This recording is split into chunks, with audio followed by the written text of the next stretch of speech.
Because one of the things that I love most about art and artists is that they deal with the part of humanity that insists on a person dealing with themselves. A lot of times you can avoid a conversation. You don't want to talk to folks who aren't like you go where they're not. You don't want something to come from the pulpit, you don't go to that church. You don't want your kids to learn a certain thing, you don't send them to that school. You don't want to talk to people who identify a certain way, you stay away from them, right? You have that choice, but with art, art we often consume silently. When you go to the theater, you sit and you listen. When you go to the museum, you stand and you watch. When you're watching a play, you are quiet and consider. And in that, your ego is activated. You start to say, where am I in this?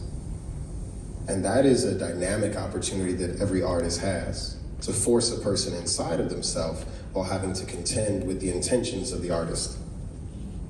And in that, it is a revolutionary act because it is so radical. Radical, the etymology of the word meaning to the root. It gets to the root of you.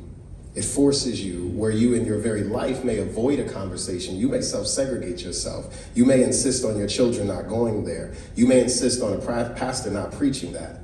But then you go and you check out some art. And now you're seeing what someone else will do and what they have done and how they live in the quiet and the solitude of your own pride.